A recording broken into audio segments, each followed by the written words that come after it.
Okay guys, back on the bench again. We got the TRX4 comp build. We should start calling it the budget comp build. We didn't want to spend any money on this. These are all mods that you can do all at home.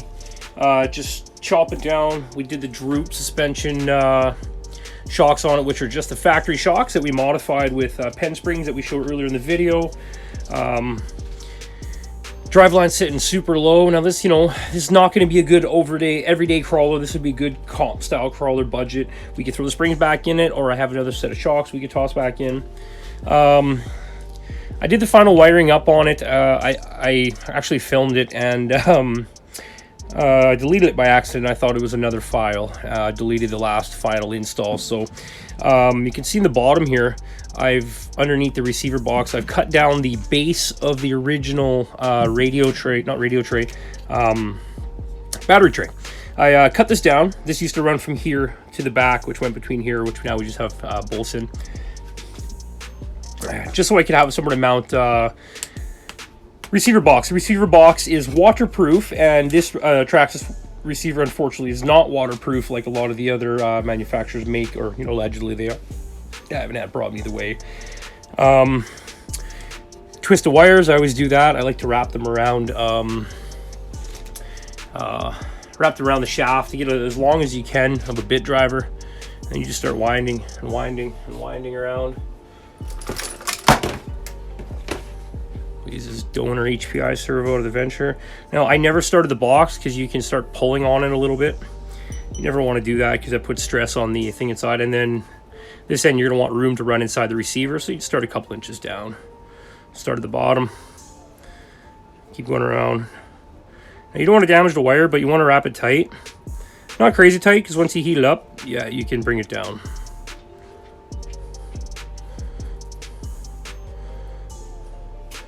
Now, you can just squeeze it down like this and then press it down. You could rub it by hand, get a little bit of heat into it, or you can use a little bit of heat from a heat gun and heat that up, and that will actually hold that shape. So that's how we do that. Just get rid of some of the bundle. I'm sure you guys seen that done before, but just wondering. There it is, done. We took it out to the Eliminator RC indoor crawl course. Course has made some changes over the last little while. It's more now, it seems like it's geared towards like a 2.2 truck. A much bigger tire, and not even a 2.2 scale truck. This would be a Traxxas Bronco sitting on 2.2s. It's basically the exact same truck, just one's lifted to the sky, one's slammed down. It's basically a 2.2 comp course, so we got a little bit of running in, but there was nothing really to even shoot video for you on that. So we'll get some coming. Unfortunately, we are in Canada, and right now we're looking at 6 inches of snow once a week for the next couple weeks, and then she'll start to break and warm up, and then we'll get out. I know the boys in the local club, they got a little trail they go to, but yeah, I like spring, fall, summer wheeling. A little bit better, more fun. Just spinning tires is no fun in the winter. But with these heavy cuts, we're able to get this thing to hook into really nice places, really nice ledges with having a cut like that in there, so you can get the tire wrapped right in there, and you get that edge to roll up on. Really nice for climbing. And one thing with the TRX4, with the locking rear differential, or locking, unlocking, whatever, selectable if you would, it's really nice because we're locked up right now, but we were doing one climb there where we had all 3 tires spinning, had the front diff locked, had the front differential locked, rear differential open, and I was sitting on one of the flat spots in the tire that we cut into the foam, big heavy flat spot. And it's nice because you can spin these 3 tires and you're not going to slide sideways, not roll, but slide sideways. If you were spinning all forward, hop over and stuff like that, trying to dig when you're up on a steep angle on the front end, you can use that one tire to hold you in place. And as you start progressing up, then you just click, lock the rear diff with the last flip of the switch, and she hooks up and over the top you go. That's proven to be a major advantage right now versus even a dig unit, or yeah, I guess, well, the only other thing would be a dig unit. So, I have dig unit. I get the Vanquish. I'm not sure what they call it. The Vanquish version 1. I know what it is. I know they came out with a new one, but I get the version 1, all aluminum billet. dig on one of my comp style trucks. I'll show you guys a build review on that in a later video. We'll pop the body and go over that thing. But you know, it works great. It's got the freewheel lock, and of course engaged or four-wheel drive, and you're able to do a lot of stuff like that, especially be able to lock and dig the front end around. But this thing, you just unlock both diffs and you know, kind of hop. You can hop around pretty heavy on the throttle, knowing it's not going to kick itself over. So we went with the weights that we showed you in the video. I ended up pulling one out. We're only running one of the 23-gram weights in there. I have the rest put away in a container over there. So we took out one of the 20 grams in each side. We got the 4mm extended MIP through shafts in the portals running into the back of the Vanquish hub. I think these are the black ones. Yes, these ones are very low offset. They're, I don't know, I'll have to figure out what the numbers are, but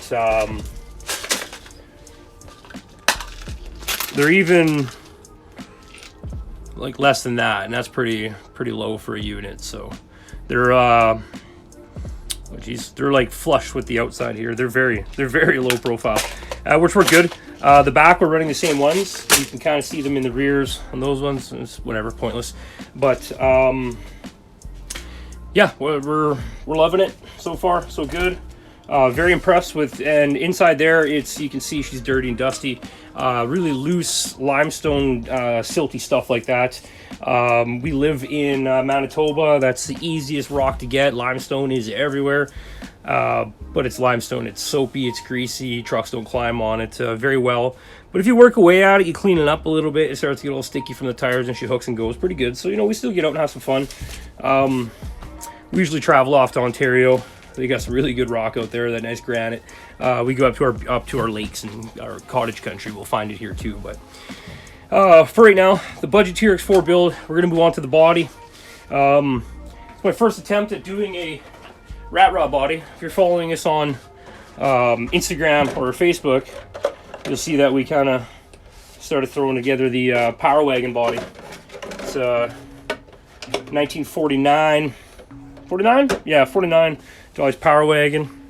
I did it now in a rust treatment. I've known the rat rod paint technique, which I did underneath, and I was going to show the techniques. We had that on film, but I decided to try this Model Masters or Sophisticated Finish or something like that. Rust kits on there. We threw that one on. It had definitely its learning curve to doing it, so we're gonna film another video. Where's my other light here? Sorry guys. We're gonna film another video showing you the techniques that we use to get this rust.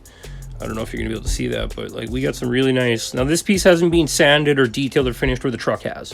You can see I got blues and reds stuff coming through. The windows are masked from the outside. Everybody keeps asking if those are painted. Of course we're not going to paint the windows. I just leave them till they're done. I need to decide on if I'm going to have the driver window open, how much I'm going to have it open, if I'm going to have this window cracked, wiper marks obviously on the windows. To tell you the truth, I don't even know where the wipers mount on a 49 Ford, if they're above or below the windshield. So I got to go Google search that. Yeah, these are the headlights. Actually, we 3D printed these. They came with factory Lexan ones, which are nice. They look good when you're put together, but you know, it is gonna get on the trail and take some abuse. That's the factory lights, you know, paint on the inside, a couple stickers, makes it look good. Yeah, we 3D printed these. There's a file on Thingiverse for free. No, you know, easy cheesy. Print that out, done. The grill, we 3D printed one of those too. And back to Thingiverse. Thingiverse had the grill just on there. Punch in Power Wagon. Should pop up. Now this one is being obviously rusted. See the back of it's just in primer. I like red oxide primer, so when you sand through to it, you actually get another little bit of layer of color to it instead of just gray. Nobody likes gray. It's pretty crap. So yeah, we'll there's a hole in the hood, if you're wondering. Yes, there's a big hole in the hood. There's also a big fat turbo to stick out the hood, where everybody's in the diesel craze and the rat rods and everything. So I figured I'd throw together my rat rock rod, whatever you want to call it. We'll come up with the names as we go. Start as the budget TRX4, but I think it's going to be the budget TRX4. We'll figure it out. Put your help us name it. Put your name in the comments, your choice. We'll paw over them, and we'll get back to naming this thing. I've got 50 trucks. I don't really need to be naming them myself, but that's that little gem mounted in there. A little bit of an angle back, so she looks extra good. Yeah, rip the hood open like they do on Vegas rat rods. I'll put a tag in there for them, because definitely not my idea. And yeah, she'll be fitting in there nice. The turbo is going to mount to the shock tower. I've kind of carved it out a little bit and shaped the shock tower on that one side. Obviously, we're just using it to hold down that side of the body. Down the road, I'm going to redo another one of these bodies, but I'm not going to put the holes for the body mounts in it. We're going to go to a mount that's on the running board on the bottom, a little bit more scale. But yeah, we'll figure that out as we go. We'll definitely figure that out. Maybe bring some mounts up off the front here and bolt through the side here. So yeah, the headlights are 3D printed, the grill's 3D printed. We're going to do the wipers. I'm going to quickly just whip up a file. I use Fusion 360. That works pretty good for quick stuff, or actually that's not really the best for quick stuff. Tinkercad's really good for quick stuff, but very basic. You've got a limited amount of shapes you can play with and what you can do with them, but anything's possible. But yeah, we'll throw together the mirrors, the wipers. I have came with a decal sheet that has the classic old style Dodge logos. I'm actually going to lay that over top of a sheet of styrene, and then I'm going to start carving that out of the styrene and just try my hand at it. I seen another video, a guy did a Dodge D100 on YouTube, carved everything out. Things amazing. But you know what, looking at the wipers, I'm pretty sure these are top mount style. What would you say? Yeah, I'm pretty sure those are top mounts. Yeah, so I'm going to see if I can get the Dodge carved out. If that works, I'm going to move on to the Power Wagons. We're going to rust those up and get those on. I need to order more of the rusting kits. I went through 2 different types.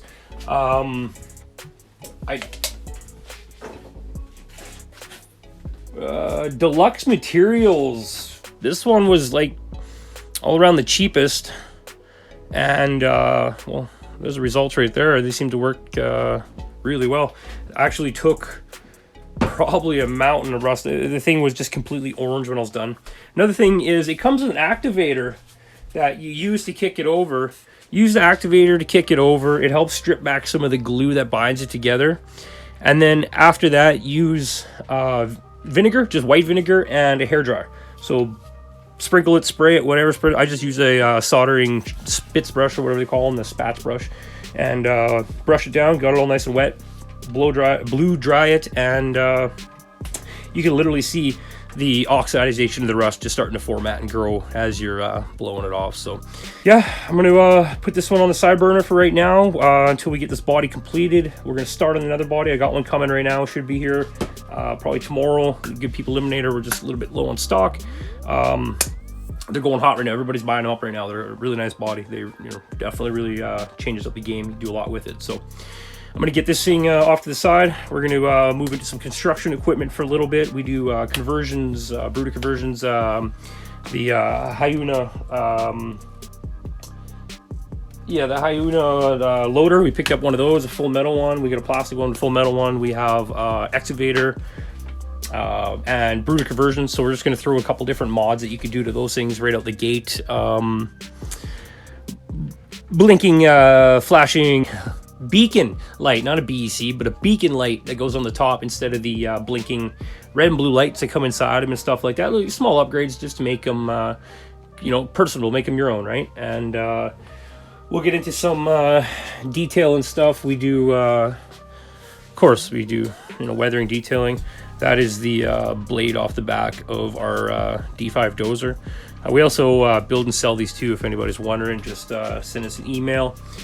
We can give you some prices. Okay, cool. We're gonna wrap this one up, guys. We're gonna put this thing off to the side right now. We're gonna clear the space off. We're gonna pop off a quick unveiling. Remember to find us on Instagram at ProNoobRC. We're gonna start once we actually get a pretty good fan base. We only started this January 1st, 2019. We've been planning doing this for the last year, but things take time. We want to keep producing as many, at least one video a week, and try to keep entertaining. If you guys got ideas for things you want to see built or things you want to see done, drop it in the comments. We'll go through it.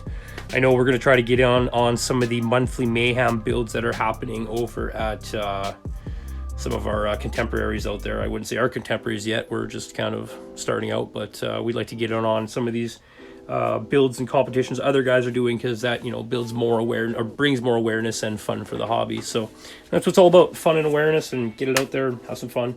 You know, this hobby's not going anywhere. It's been around as long as I've been around. So we'll see you guys next little while. We'll get the rust bucket off the bench. It's, you know, it smells like vinegar and rust in my shop for the last week, so we'll get that done.